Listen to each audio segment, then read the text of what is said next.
ओम शांति। मृत्यु के 24 घंटे बाद आत्मा घर क्यों लौटती है? देखिए, जब किसी के परिवार से किसी की मृत्यु हो जाती है तो तमाम क्वेश्चन उनके मन में रहते हैं। और आज ऐसे बहुत लोग हैं, किसी के बच्चों की, माता पिता की या फिर पति पत्नी की, मान युवा अवस्था में ही बच्चों की मृत्यु हो जाती है तो बहुत दुखी रहते हैं। और उस पीड़ा में, उस दर्द में उनको जो कोई भी कुछ बता देता है वो उस बात पर विश्वास कर लेते हैं, क्योंकि वो सिर्फ उस आत्मा से जो चली गई है अचानक सुसाइड करके किसी भी प्रकार से, तो वो किसी न किसी प्रकार से उस आत्मा से बात करना, मिलना या कुछ ना कुछ कहना चाहते हैं। तो उनको चाहे कहीं से कोई बात मिल जाए, किसी ने बता दिया कि आत्मा आपके बच्चे की, बेटे की, पति की, पत्नी की 24 घंटे बाद आपके घर आती है, आपके घर में आकर के आपसे संपर्क करना चाहती है, या किसी भी प्रकार से, या गरुड़ पुराण में भी लिखा हुआ है कि मृत्यु के बाद आत्मा 24 घंटे बाद लौटती है, अपने घर आती है। और ऐसा लोगों को बताया गया है और लोगों ने पूछा है कि जिसकी मृत्यु हो जाती है तो आत्मा 24 घंटे बाद अपने घर दोबारा से आती है। देखिए, सबसे पहली बात तो आपको बताएं कि मृत्यु एक ऐसा सत्य है जिससे कोई बच नहीं सकता और ना ही इसे टाला जा सकता है।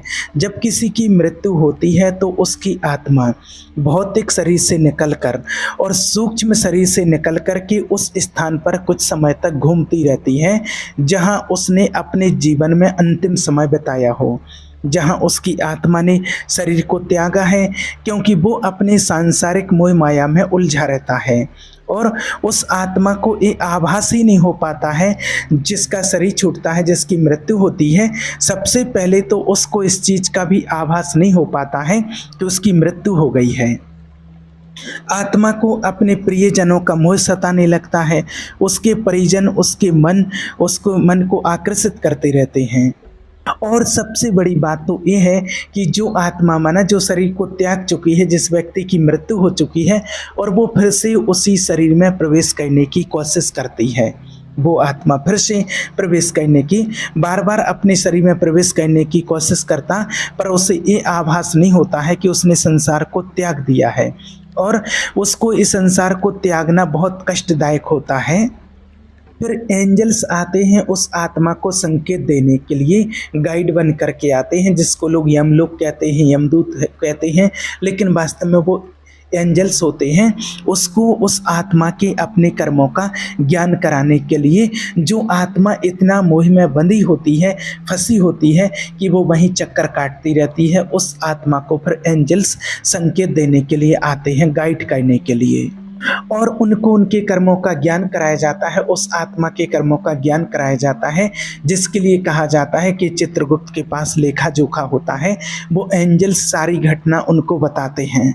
और ये सारी यात्रा आत्मा के कर्मों के अनुसार बहुत कष्टदायक या प्रेरणादायक होती है। जिस आत्मा के जैसे कर्म होते हैं उसी के अनुसार ये यात्रा उसकी होती है। और गरुड़ पुराण में भी बताया गया है कि जब किसी व्यक्ति की मृत्यु होती है तो उसके शरीर से सूक्ष्म आत्मा निकल जाती है, और निकलने के बाद कुछ आत्माएं ऐसी होती हैं जो अपने परिवारजन और अपने आसपास भटकती रहती है, जहां उसका घर होता है, जहां उसकी क्रियाशील गति जो उसने पूरा अपना जीवन बिताया है, चाहे उसका घर हो, बच्चे हो, परिवार हो, उसका बिजनेस हो, या फिर उसकी जहां जॉब होती है, जहां जहां भी उसका मोह होता है, वहाँ उस आत्मा वो उसको अट्रैक्ट करती हैं, वो चीज़ें और खींचती रहती हैं मोह के बस। लेकिन ऐसी कुछ ही आत्माएं होती हैं। लेकिन जिन आत्माओं ने अपने जीवन में ज्ञान को अर्जित किया है, जिस आत्मा ने अपने जीवन में पुण्य कमाया है, कर्मों का ज्ञान रखा है, कर्मों को शुद्ध किया है, वो आत्मा ऐसी जगह पर कभी नहीं भटकती है, क्योंकि उस आत्मा को पता होता है कि ये संसार एक यात्रा है, और इस यात्रा में हर यात्री आता है और अपनी यात्रा को पूरा करके उसको फिर न्यू जर्नी के लिए जाना होता है। तो वो आत्माएं सब जानती हैं। वो आत्माएं तो जैसे उन्होंने शरीर छोड़ा और अपने परिवार को एक नज़र देखा, और जहाँ उसका कर्म जुड़ा हुआ होता है उसके अनुसार वो आत्मा अपनी नई यात्रा के लिए चली जाती है। लेकिन यहाँ बात उन आत्माओं की करते हैं जिन्होंने अपने जीवन में कर्मों के ज्ञान को नहीं समझा है, और जो मोह की रग में बस बंधी रहती हैं, और वो आत्माएं अपने परिवार के आसपास भटकती रहती हैं। अब वो ऐसी आत्माएं होती हैं जो अपने परिवार और सांसारिक बंधन के जाल में उलझी रहती हैं। और वो आत्मा अपने परिवारजनों के आसपास ही भटकती रहती है।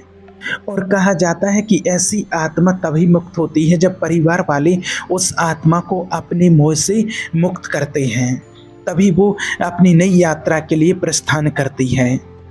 और देखिए, गरुड़ पुराण हिंदू धर्म का, सनातन धर्म का एक ऐसा ग्रंथ है जो जन्म मरण से लेकर के मनुष्य के अपने वर्तमान जीवन कैसे जिए इस सभी चीज़ों के बारे में सिखाता है। तो उसमें भी लेख है कि मृत्यु के 24 घंटे बाद आत्मा क्यों लौट करके परिवार के पास आती है, तो उसका वास्तविक आध्यात्मिक रहस्य क्या होता है, आज हम उसको जानेंगे, जो बहुत सारे लोगों के मन में ये प्रश्न रहता है। तो देखिए, इसका वास्तविक आध्यात्मिक रहस्य यही है कि ये तो हम सभी जानते हैं कि मृत्यु जिस आत्मा माने जिसने जन्म लिया है उसकी मृत्यु एक न एक दिन निश्चित होती है। और जो आध्यात्मिक की राह पर चलते हैं, जब वो आत्मा अपने देह का त्याग करती है, शरीर का त्याग करती है, तो उसकी आत्मा ज़्यादा देर तक भटकती नहीं है। वो अपने परिवार को देखने के बाद और उस आत्मा को पता होता है कि मुझे कहाँ जाना है, और वो अपना अगली जगह चली जाती है, वहाँ जहाँ उसका जन्म होता हो वहाँ गर्भ में जाकर के प्रवेश कर जाती है। लेकिन जो आत्माएं अध्यात्मिक को समझती नहीं है, कर्मों के ज्ञान को समझती नहीं है, वो अपने परिवार के आसपास भटकती रहती हैं कुछ समय तक। अब क्यों भटकती रहती हैं, उसका क्या कारण होता है कि एक तो परिवार का भी मोह होता है उन आत्माओं के साथ, और उस आत्मा की मोह होता है अपने परिवार के साथ, इसलिए वो आत्मा अपने परिवार के पास भटकती रहती है। और परिवार वाले खुद बुलाते हैं, उस आत्मा को मुक्त नहीं करना चाहते हैं। अपने प्रियजन की मोह में इतने रख जाते हैं, चाहे पति हो, बच्चे हो, माता पिता, कोई भी हो, और वो अपने जो सदस्य चला जाता है परिवार से, उसकी आत्मा को मुक्त नहीं होना देना चाहते हैं। इतना उसके परिवार में माने इतना दुख होता है कि वो आत्मा उनको देख देख करके और वहीं भटकती रहती है।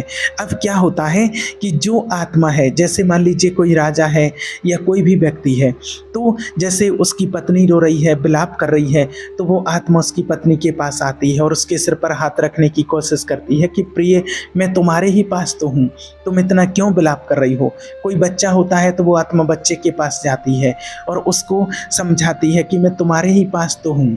और कोई परिवार में जो जो भी उनके प्यारे होते हैं, माता पिता, भाई बहन, जो सब रोते हैं, विलाप करते हैं उस टाइम पर, तो वो आत्मा उन सभी के पास जाती है और उन सभी से बात करने की कोशिश करती है। लेकिन होता क्या है कि वो उसकी आवाज़ को नहीं सुन पाते हैं। वो बहुत कुछ कहने की कोशिश करती है लेकिन वो सुन नहीं पाते हैं। यहाँ आपको एक दृष्टांत के माध्यम से समझाते हैं कि देखिए, एक राजा था, उसकी जब मृत्यु हुई और उसकी आत्मा वहीं भटकने लगी उसके राजमहल में। और वो राजा अपने घर में हर एक जगह पर जहाँ पर घूमता था, जहाँ उसने अपने बच्चों को खिलाया था, जहाँ उसके राजमहल में राज्य सिंहासन पर बैठता था, जहाँ वो प्रजा के साथ न्याय करता था, वो पल जहाँ वो अपनी रानी और बच्चों के साथ हर सुख दुख बिताता था, उसे वह हर एक वस्तु अपनी तरफ खींच रही थी। राजा की आत्मा ने बार बार कोशिश कर रही थी कि वो रानी और अपने पुत्र को अपनी उपस्थिति का आभास करा सके। उसने रानी के पास जाकर के धीरे से कहा, हे प्रिय, मैं तुम्हारे पास हूँ, तुम्हारा ये विलाप मुझे कमज़ोर कर रहा है और मुझे इस मोह से मुक्त कर दो। लेकिन रानी को उस राजा की आवाज़ सुनाई नहीं दे रही थी, उसकी आत्मा की, और उसने अपने पुत्र के सिर पर हाथ रखा और कहा, हे पुत्र, ये संसार एक यात्रा है, हर आत्मा को इसे छोड़ करके आगे बढ़ना होता है, तुम मेरे बिना भी मजबूत बन सकते हो। लेकिन उसके पुत्र उसकी आवाज़ को नहीं सुन पा रहा था। फिर आत्मा ने निराश होकर के अपने परिवार की ओर देखा और कहा, क्या यह मेरा मोह है जो मुझे संसार इच्छा में बांध रहा है, या उनके आंसू जो मुझे रो रो करके पुकार रहे हैं। जब ऐसा माहौल देखा तो कहा जाता है वहाँ पर नारद जी आए, और नारद जी वहाँ पर जब उपस्थित हुए तो वहाँ नारद जी के आने से वहाँ का वातावरण शुद्ध और पवित्र हो गया। और वहाँ पर राजा की आत्मा को नारद जी ने देखा और नारद जी ने कहा कि हे राजन, तुम्हारा मोह ही तुम्हारी सबसे बड़ी बाधा है जो तुम्हें मोक्ष पाने में उत्पन्न कर सकता है। हे राजन, ये संसार तो कर्मों का एक चक्र है, तुम्हारा शरीर नश्वर संसार का हिस्सा नहीं है। तुम्हारी आत्मा को इस मोह को त्याग कर इससे आगे बढ़ना है, लेकिन तुम्हारे प्रियजनों मोह माया तुम्हें अपने कर्मों से रोक रहा है। फिर नारद ने राजा के परिवार को समझाने के लिए अपनी वीणा उठाई और उनको समझाना शुरू किया, हे रानी, आत्मा तो अजर अमर अविनाशी है, आत्मा कभी मरती नहीं है, इसका अंत कभी नहीं होता है। ये मनुष्य की मृत्यु के बाद आत्मा एक यात्रा करती है। जिसने संसार में जन्म लिया है उसे एक न एक दिन संसार को छोड़ करके जाना होता है। मृत्यु केवल एक नाटक है, ये आत्मा का मोक्ष पाने की प्रक्रिया है। रानी और राजा के पुत्र ने नारद की बातों को सुनकर शांत हुए और नारद जी ने समझाया कि हे रानी, तुम्हारी जो शोक है, तुम्हारा जो दुख है, तुम्हारा जो विलाप है, ये राजा की आत्मा को आगे नहीं बढ़ने दे रहा है। ये अगर तुम सच में उनसे प्रेम करते हो तो उनकी शांति के लिए, उनके मोक्ष के लिए आप परमात्मा से प्रार्थना करो। और तुम्हारा ये जो मोह है वो आत्मा को तुम्हारी तरफ खींच रहा है, जहाँ उसे मोक्ष पाने में संकट का सामना करना पड़ सकता है। और राजा की आत्मा ने नारद की बातों को सुन करके कहा कि हे मुनि, मुझे अब समझ आ गया है कि यह संसार परिवर्तन का खेल है, मृत्यु केवल एक सांसारिक नाटक है। मेरी आत्मा का उद्देश्य है कि इस मोह से मुक्त होकर ईश्वर की ओर आगे बढ़ना है, ताकि मुझे मोक्ष पाने में कोई बाधा ना हो। लेकिन ये मुझे प्रियजनों के आंसू मुझे मोक्ष पाने नहीं दे रहे हैं। और राजा की आत्मा ने कहा कि हे मुनिवर, क्या मैं अपने परिवार को कभी देख पाऊंगा? तब नारद जी ने कहा कि हे राजन, तुमने अपने जीवन में जो प्रेम और आदर कमाया है वह हमेशा इस संसार में तुम्हारे परिवार के साथ रहेगा। तुम सूक्ष्म रूप में इन्हें देख सकते हो, लेकिन अब तुम्हें अपनी यात्रा अगली शुरू करनी होगी। राजा की आत्मा ने अपने परिवार को अंतिम बार देखा। उसने रानी और पुत्र के सिर पर हाथ रखने की कोशिश की, पर वह नहीं हुआ। आत्मा ने कहा, हे प्रिय, तुम्हारे आंसू मुझे रोक रहे थे, लेकिन तुम्हारे मन की शांति मुझे ने इससे मुक्त कर दिया है, और मेरा प्रेम हमेशा तुम्हारे साथ रहेगा। और अब मुझे विदाई करो।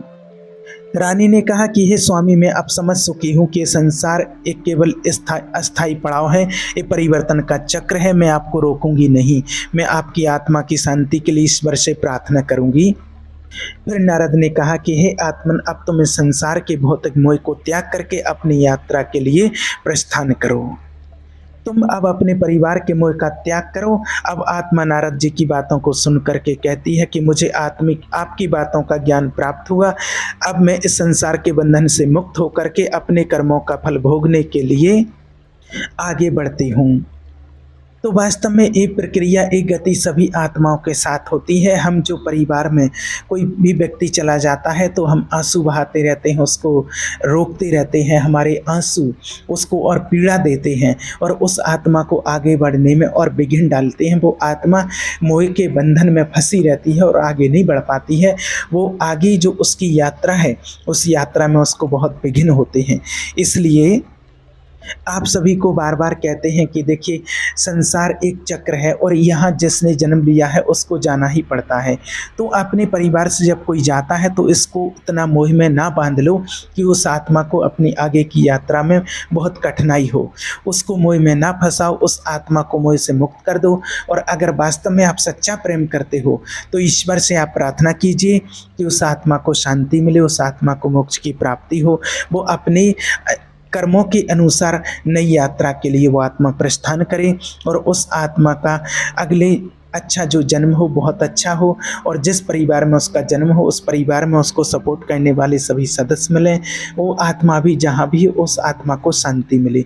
जब आप ऐसी प्रार्थना परमात्मा से करते हैं तो आत्मा खुश होती है और उस आत्मा को मुक्ति मिलती है और वो अपनी नई यात्रा के लिए निकल जाती है। इसलिए याद रहे, किसी भी आत्मा को अपने मोह के बंधन में नहीं बांधना है, अपने आंसुओं के बंधन में नहीं बांधना है। इस बात का आपको ध्यान रखना है। ओम शांति।